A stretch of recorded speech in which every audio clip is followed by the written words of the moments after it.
स्वतः जो हम जीवन भर किए हैं, उसी का फाइनल चिंतन आएगा हमारे साथ, क्योंकि अंतिम में फोटो खींचने जैसा सीन होता है।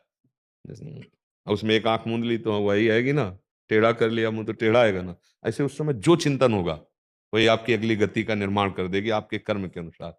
अब इसमें भगवत कृपा विशेष काम करती है। जैसे आपने भगवान का आश्रय लिया है, खास भजन नहीं हुआ और मानते हैं आप भगवान को, उस समय हो सकता है किसी ऐसे भक्त का वहां पदार्पण हो जाए कि वो नाम कीर्तन करने लगे, वो भगवत चर्चा करने लगे, उसके मन में भाव बन जाए, भगवान इस जीव का कल्याण हो जाएगा उस समय।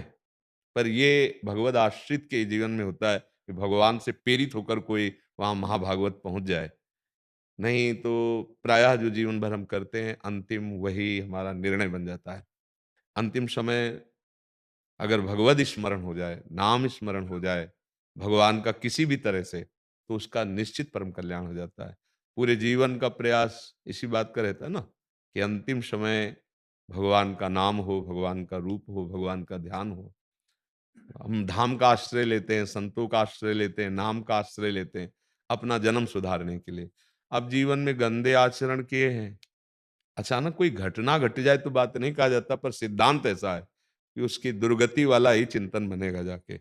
जो हम जीवन भर किए उसी का फाइनल हमारे चित्त में स्फुरित होगा और हमारी अगला जन्म हो जाएगा। पर घटना घटने का विषय, जैसे अजामिल ने बहुत पापाचरण किए, कोई भी ऐसा सत्कर्म उनके अब जीवन में नहीं रह गया था। मांस खाना, पशुओं की हिंसा करना और वेश्या के पास ही रहते थे। बड़ा मलिन जीवन उनका।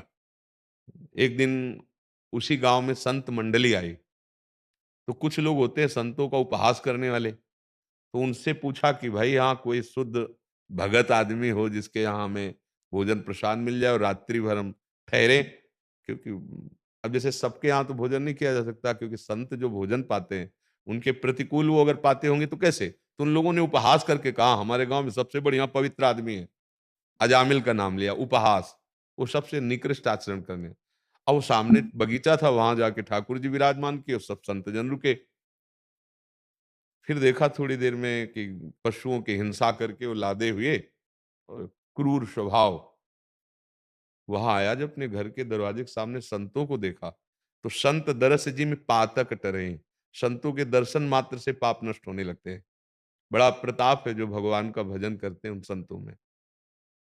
देखा तो एकदम उसको रोना आ गया, मैं नीच अधम इतना पाप करने वाला, और संत हमारे दरवाजे, बगीचा सामने है, हमारे दरवाजे, मुझ पापी के ऊपर तो इतनी कृपा नहीं होनी चाहिए।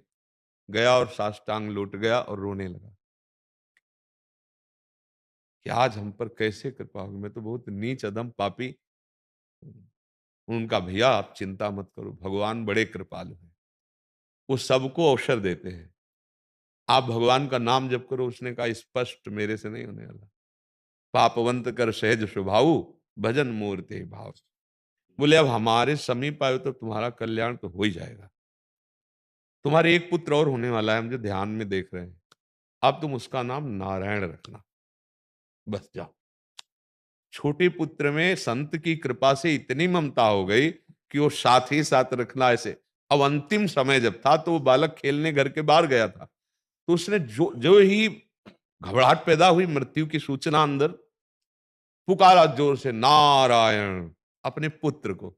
उसी समय भगवान के पार्षद आ गए, यमदूतों की फांस काट दी, उसे परम पद मिला। ऐसा कुछ भगवान की कृपा से घटित हो जाए तो बात अलग है, नहीं तो जो हम जीवन भर करते हैं उसका परिणाम हमें आखिरी में योनि जो हमें जन्मना है, जहां जाना है, जो गति होनी वो बन जाती है।